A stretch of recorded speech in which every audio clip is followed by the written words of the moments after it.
Thank you, Sarah. Thank you all for being here today. It is a great day, and I'm glad to see so many in attendance and the Maze Rage. Go ahead, I love it. Welcoming Coach Dusty May in the right way, and I'm glad y'all are here. Really glad. First, I want to publicly thank Juwan Howard for his hard work and efforts over the past 5 years. He's one of the legends of Michigan basketball. Had some great success during his time as our coach, is a tremendous person with a great family. I want to thank President Ono for his support throughout this process. He was happy to know last Monday, when I reviewed the candidates with him, that Dusty was my top target of the search. I want to thank the entire board for their support throughout the process. I want to thank Doug Ganacki, my chief of staff, Chad Chatlos and Billy King from Turnkey ZRG, who served as my search consultant. And last, but certainly not least, Coach John Beeline, who provided extremely valuable insight to me over the last 5 days of this search. Today is a very exciting day. A friend of mine called it May Day. It's probably been used before, but I thought we should do it again, you know?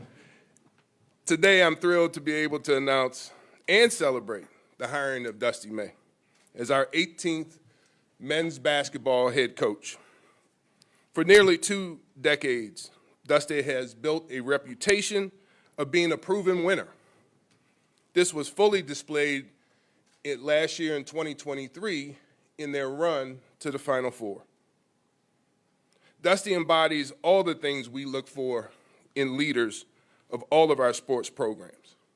Many of our head coaches are here today. Raise your hand, wave so everybody sees you. Thank you all for being here. Yeah, give them a round of applause.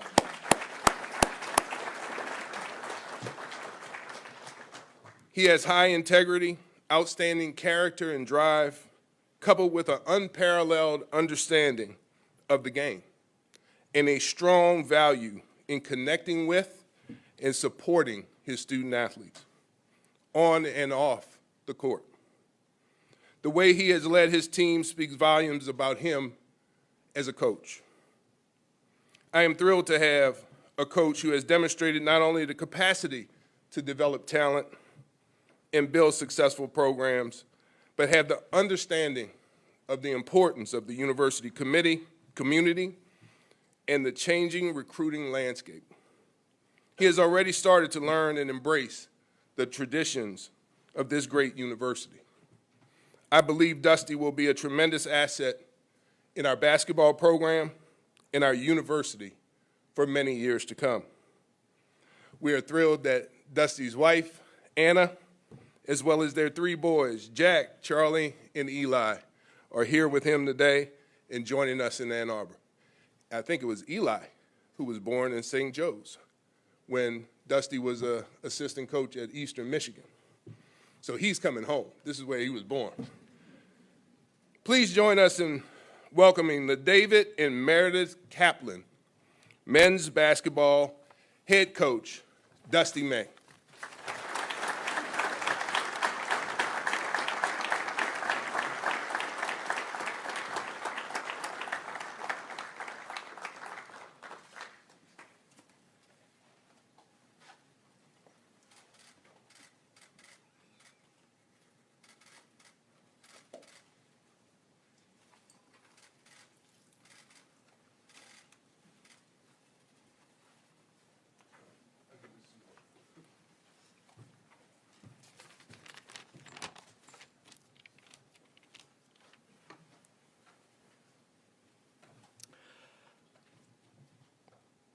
It's an honor to stand here representing this great institution and this storied basketball program. I'm going to start off with a lot of thank yous. I have to show gratitude. First of all, President Ono, Athletic Director Warde Manuel, Doug Ganacki, Coach Beeline obviously provided great insight throughout the search. Also, most importantly, my family, Anna, Jack, Charlie, and Eli, drugged those four around the country chasing this dream. And they've been very, very supportive, and they've always been immersed in the local community. So grateful that they're all here. I hated that their teams lost early in their tournaments and was able to be here, but that's the upside that they were able to join us. I want to thank FAU administration, staffers, and most importantly, our players there. They're the reason that I'm able to stand here today. Without them, I wouldn't be here, so I continue and will represent them as a part of me. I want to thank all the coaches that I've served under, worked with, all the players that have impacted my philosophy, touched my heart throughout the years. Several of them have local ties. Charles Ramsey, former Michigan assistant, hired me as a mid-20s young, dumb assistant years ago.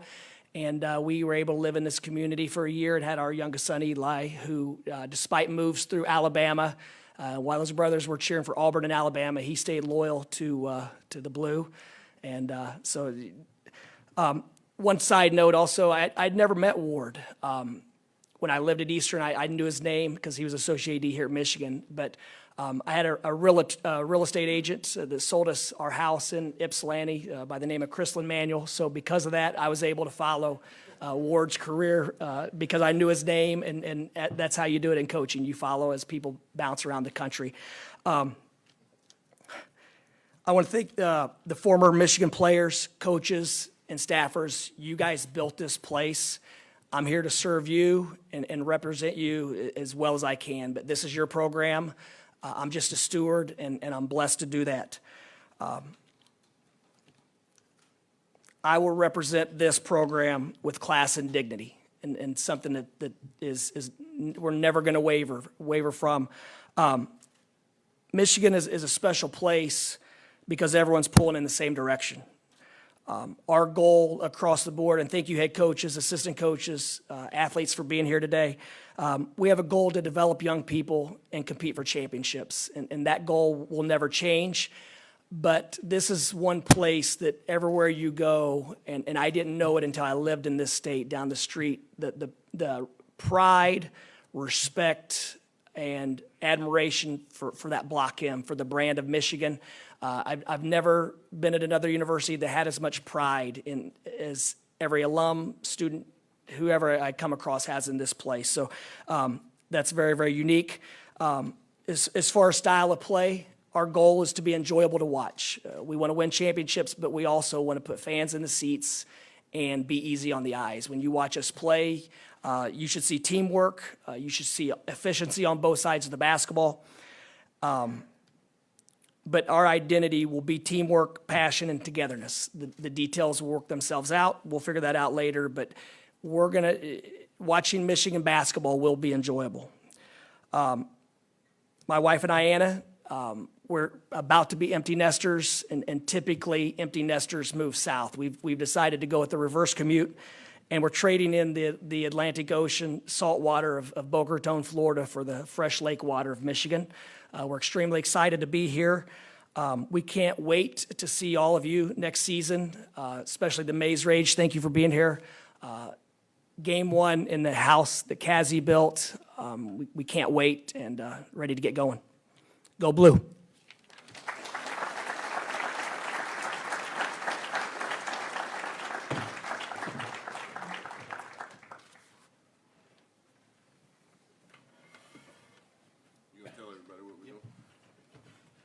At this time, we're going to open up for questions from the media. Remember that Ben and Rick are over there with the microphones. Please utilize them. Warde and Coach May are available. Please just ask for who you want to speak with, and they'll step up and ask a question.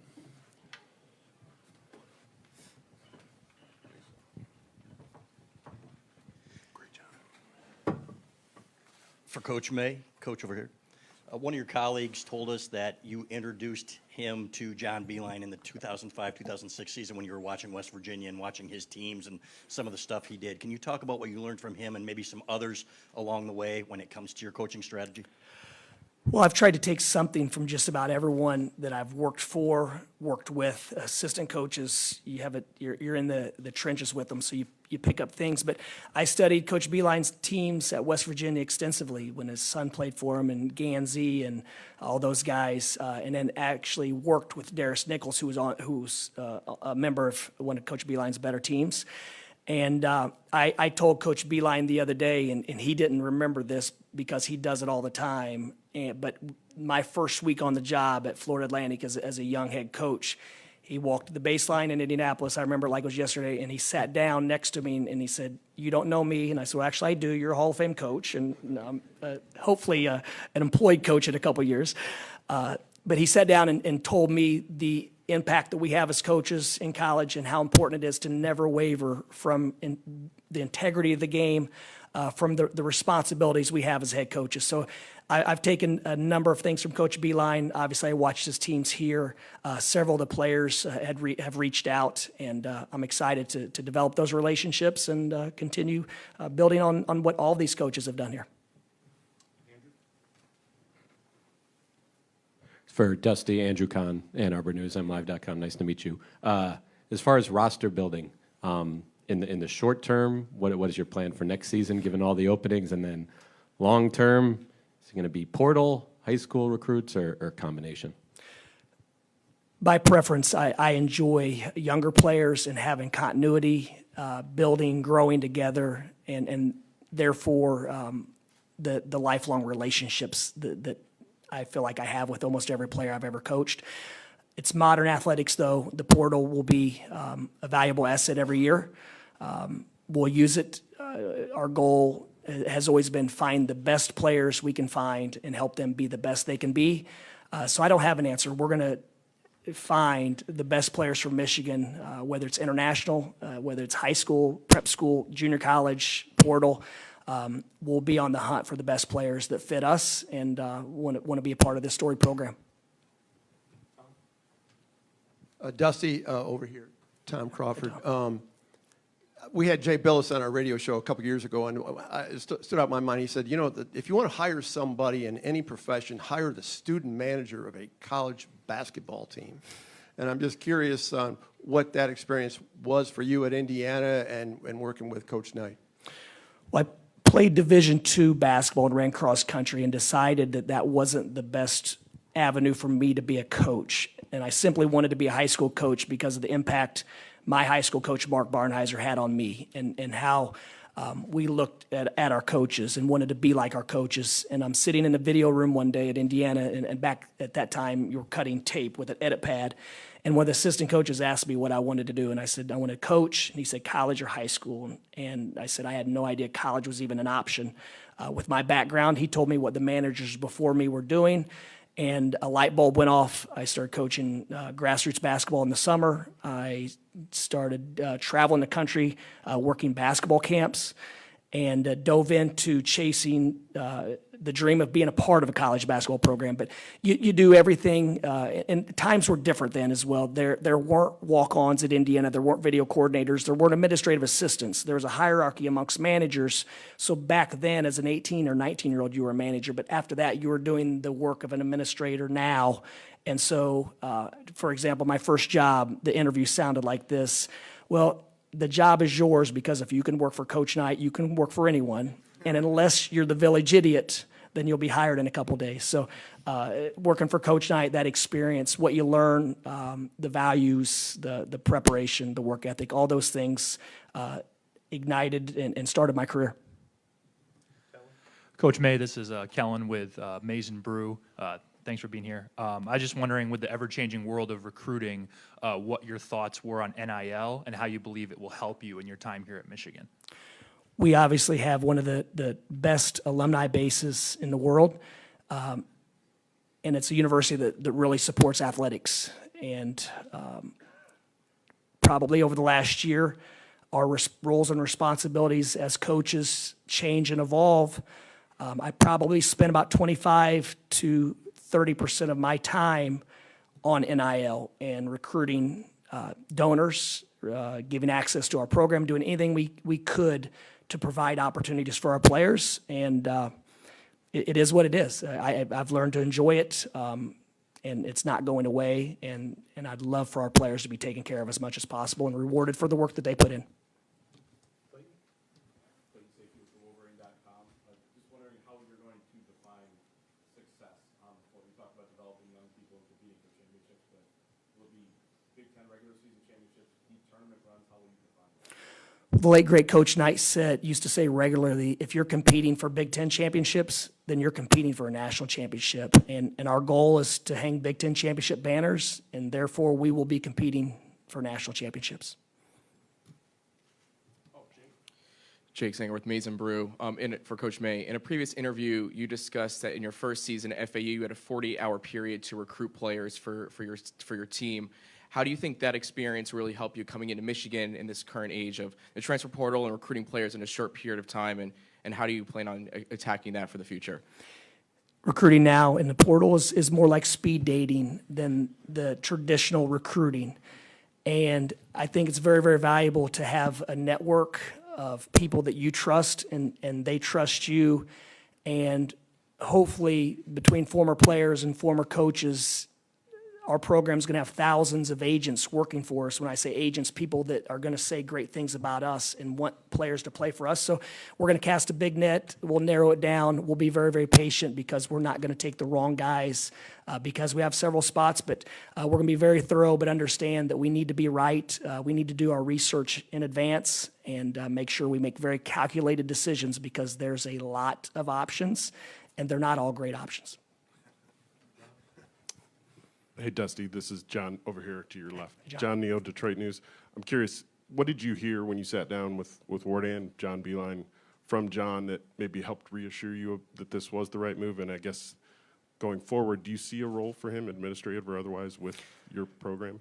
To answer the first question, I asked him several questions about how he was able to sustain the success that he did and how they built it and what their recruiting philosophy was. And the academic component and all those things. But more than anything else, we just talked basketball and how what we thought was the best way to win here. As far as role, like I said, I revere coaches, and I see legendary coaches here today that I'm going to stick my head in and watch them practice, see how they teach.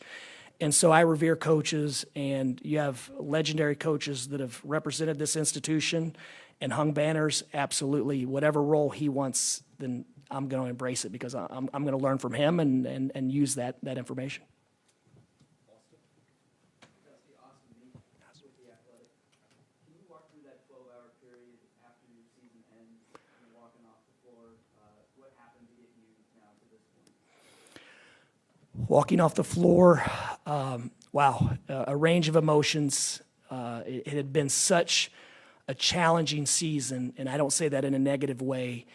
And typically when your season ends, you feel like you're going to collapse. You're emotionally fatigued. You're just ready for the next chapter, which usually is recruiting and retention and player meetings. I think it was that night or the next morning, I get a text from my agent, Andy, and he said, Michigan would like to meet in person. We have to work out some logistics, so we worked out the logistics. I think it was Saturday. Was it Saturday? Saturday evening.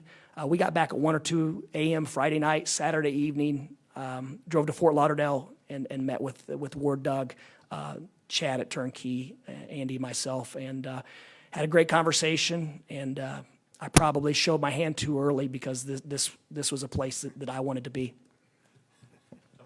No, you did. Perfect. Hey, Dusty, Tony Garcia, Detroit Free Press, welcome. I guess sort of building on that, there were reports also that Louisville was interested in you. I guess, this question was someone asked before, but that's another storied program with history. Why Michigan?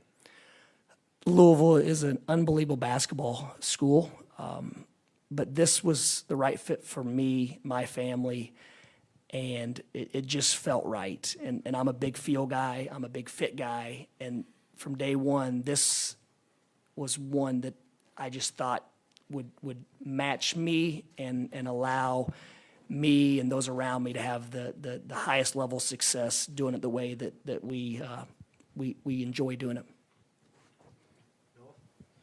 Noah Kingsley, the Michigan Daily for Dusty. So in the past, Michigan has had a few players who have committed through the transfer portal, but then haven't been able to get through admissions. What's your plan for balancing both finding the right players in the portal, but also dealing with the admissions side of that at a school that's that prestigious?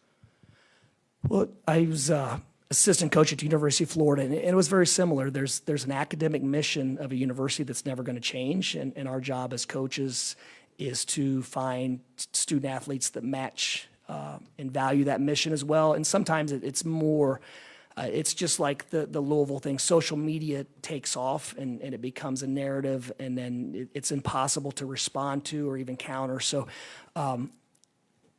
to answer your question, we'll be very thorough. We'll do our homework as much as possible and try to find the best guys for us. Bob Winowski, Detroit News. Dusty, you mentioned you want Michigan basketball to be enjoyable to watch. I'm interested, what are your deeper coaching principles about the game? Is it offense, defense, three-point shooting, fast break, just some of the technical aspects that you preach? If we ever walk the ball up the floor, if we're not at least jogging or moving at a solid pace, then the guys will hear from me. It needs to be free-flowing. We don't want the defense to ever get set. We shoot probably too many threes. We finish at the rim. We play modern basketball. We do use analytics. We use the metrics, but we try to find the best way for us to play, and it usually is centered around what do your best players do well, and then what is everyone's what do the other guys bring as far as skill set, and then you mold. But fast-paced, energetic guys that want to share the ball, play together. All five guys are connected on both sides of the ball. It's more like jazz, where they're playing off of each other, reading each other. So I can't say we're going to shoot a ton of threes this year because I haven't seen our roster yet, but they are worth more, so we want to shoot a lot of them. And defensively, we try to be a little bit different. We try to be as disruptive as we can with our personnel, but we've always taken a lot of pride in trying to play a little bit different than everyone else, than the group think, just so you're not preparing for us every single day in your own gym. So, but what it looks like to the detail, I don't know yet, but I do know what I want it to look like at the end of the day, and it's fast. There's a lot of action, very, very few stoppages, and hopefully we're scoring a lot of points. Michael Cohen from Fox Sports. Dusty, where are you at in terms of putting your staff together, and what do you anticipate the qualities will be that you'll look for in assistant coaches if you are looking to add new people rather than bringing folks with you from FAU? Well-rounded teachers, first and foremost, that are going to put the players first. They're going to be great teammates amongst themselves. There will be a combination of new staff, of staffers coming with me. Once again, I'm going to be very thorough and make sure the right guys are in the right spots for this place, for this program. But I know that I'll be surrounded by hard workers who really, really care about the young men we're coaching. And if they don't have a blast coming in every day doing it, then they're not gonna fit in well. And it's the same thing with the players. If they don't love ball or they don't love to compete, this is probably the wrong place for them, because this should be the most enjoyable part of their day coming into basketball practice. Yeah, Anthony Broom, thewolverine.com. A question for Warde. I mean, when you guys decided you were going to make a leadership change, what were some of the criteria or emphasis that you wanted to place on the list of candidates, and what made Dusty your top choice? Well, first of all, he mentioned speed dating. I guess that's what it felt like for me and in us. But one of the things I was looking for from the start was a great leader, somebody who had been a proven leader, head coach, that I can take a look at. Somebody who had competed in the regular season. I mean, the one thing I know from a lot of coaches is you can win in tournaments and have a great run. But when you're consistent in the conference play, when you're seeing teams more than once, when you're seeing them over the years, that says something about the ability to coach the game, lead, motivate, do all those things. So that's what I was looking for. I tell you, when we checked out and called, I don't know how many people we called all together to talk about Dusty and get some information.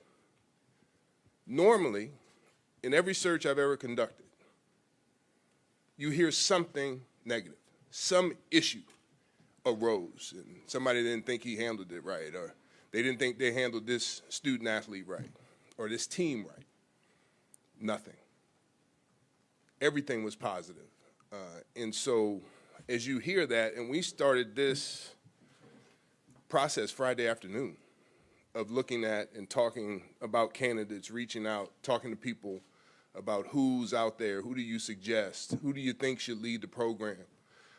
I talked to about 10 or 12 former basketball players in trying to get their sense of who's out there, what do you think, what do we need as a program. And so that's what I was looking for. Great leader, great person, and somebody who had that consistency from being a head coach.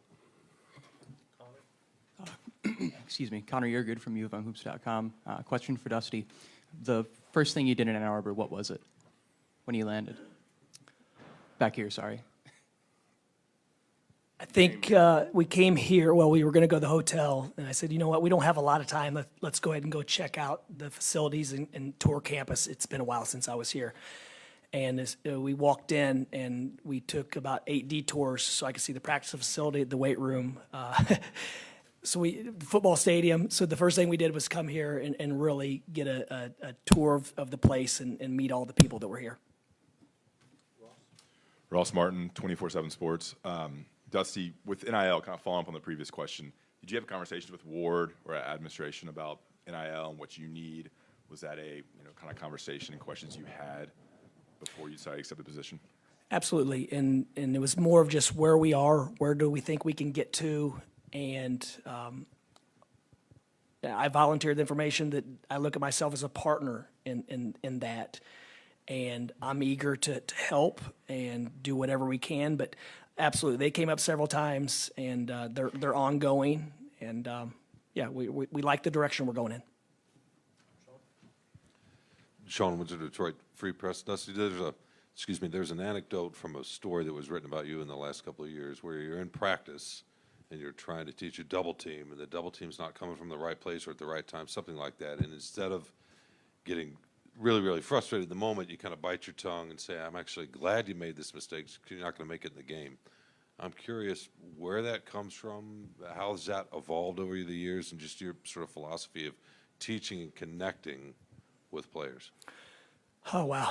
This could go in several directions. Usually I'll listen to a podcast, and if something really grabs me, then I'll probably start calling whoever did the podcast and having conversations on the phone, and then I'll ask them if I can come and meet with them or whatever the case. So the gentleman, Doug Lamov, was on a podcast, and then once I started researching him, I ordered probably 4 or 5 of his books, read his books, and it really had an impact on the way I was teaching the game, and it was practice. These players, they don't intentionally make mistakes. At the end of the day, we're simply trying to teach better and to get to prepare them to perform on game night better. And I immediately tried that method. And usually in that situation, a player makes a mistake that you would think should be a very simple solution to that. They usually, you get on them and they drop their head, and I tried that method, and I was shocked because the shoulders came up, eye contact, and it just really resonated with that player that, you know what, obviously, in whatever it was, I watched him, he watched me, and so we started doing things like that more often. And that player who was a reserve came in the last possession in the conference tournament and performed that double team to perfection, and we won the game. So I'm not sure if it was cause, effect, chance, random, whatever the case, but I know his response to me and how much better I felt because he was able to learn and I didn't have to chastise him. I just felt like that was going to be something that I really was intentional about going forward. Lindsay Buden, the Michigan Daily. A question for Dusty. Michigan's coming off a bit of a disappointing season. Is there any plan or strategy that you have for this offseason, maybe implementing your culture to help them bounce back? Well, culture's people. We're going to try to create the absolute best environment for their improvement and have them enjoy the process of learning. I'm developing relationships with the players. They're evaluating me. I'm evaluating them. Once they're here, it's no longer speed dating. Relationships take time. I'm going to get to know them. If they want to be a part of the program and they fit, then they'll be here. If not, then we'll help them with whatever's next. But we have a lot of work to do with roster construction and roster development. It's too early to be specific right now because I don't know what all of them are thinking and things like that. Hey, Dusty, welcome to Ann Arbor. Dennis Fithian from Rivals. I saw a quote just, I think yesterday, where you mentioned you wanted this to be transformative, not transactional. That's been kind of code around here for you're not going to be able to get top 10 or top 25 players. Are you going after the top players across the country? What will you say to them to get them to Michigan? Well, we'll sell. There's a lot to sell to get them here to Michigan. As far as top 10, top 20, we're going to chase the best players we can, and typically the best players want to get better. Our job is to help them improve and be the best they can be, and if they believe you can, then you're going to have a shot at it. And we're in an unbelievable conference with everything accessible for improvement. There's no reason why we wouldn't get the best chase the best players in the country. But we have to, once again, we trust our eyes, and we're going to find the best players for us. But there's not going to be a guy that is ranked this that we're going to not go after because of that ranking. Hey, Dusty, Jacob Seuss with WZZM. Congratulations, but just going off that, the couple of recruits already committed to the program who had committed to Coach Howard, have you had a chance to connect with them, and what will you say to them about why this is still a program they should be a part of?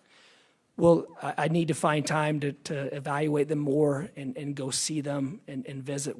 There haven't been enough hours yet. Once again, it has to be the right fit for them, for us. I'm excited to see them. They obviously committed to this place for a reason. And so, but it's just too early in the process to say I have connected with them, and there's third parties. But, the recruiting landscape's changed where, you have to evaluate everything. And I'm sure they're evaluating me and us. And like I said, I'm sure this week, in the next coming weeks, I'll have more time to get to know them and evaluate them and also give them a chance to do their homework on me. Hey, Dusty, congratulations. Isaiah Hole from Wolverines Wire. I know it's been something of a whirlwind for you coming here, but Michigan's got a couple really big rivalries in Michigan State and Ohio State. How much have you been able to kind of learn about those? What did you already know, and how do you attack those? When you grow up in Big Ten country, you're well aware of the rivalries, and I became really, really close with a few guys that played football at this school down south. And Chris Carter lived in the neighborhood next door and works at FAU now. So I'm very, very familiar with the rivalries. Coach Chris Ballas with Wolverine.com on 3. Another one of your colleagues said a long time ago when you were a young coach, he called you a basketball junkie. Are you still that guy, and how do you balance that with family, and how does that grow, even if you are still a junkie? Well, I don't have a lot of hobbies. I wake up every day starving to get better. As far as junkie, I don't know. That could go in a lot of different directions. But yeah, I'm obsessed with trying to become a better teacher and coach. And fortunately, my family's very immersed in my career, and they love the game and all that goes with it. And my wife's great with our players, and my sons are around their age, so they have a relationship with them as well. So luckily, our worlds, they've collided with basketball and family. Dusty, as you have some more time to look at how you want to put this roster together, there are probably ways to do it that would give you a better chance of winning games early, but that may or may not mesh with the best choice of how to build the program over a couple of seasons. How are you going to balance trying to win games right away, put fans in the seats, like you said, versus doing what's best for the program over the course of a couple of seasons? I do think year one is important for putting a product on the floor that people want to be a part of. And that means a lot of things, how the players interact with each other, the connection between them, and the students and the fan base.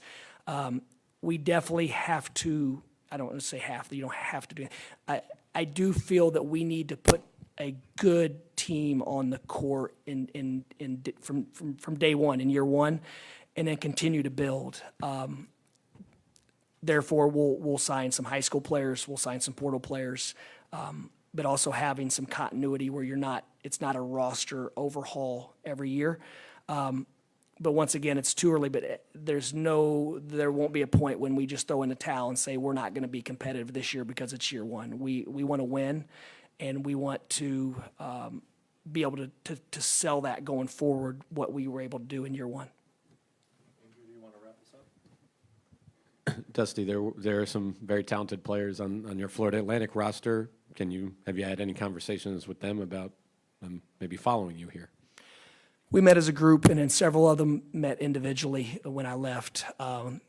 They had a range of emotions. Right now, they're focused on FAU, and I don't think any of them are in the portal. But right now, I don't know. I want that place to continue to sustain success, and I'll do everything I can to help that. But if any of those guys, those questions be asked later, I don't know right now. That's going to do it. We appreciate everybody's time, and welcome to Dustin May one more Great time. job, brother.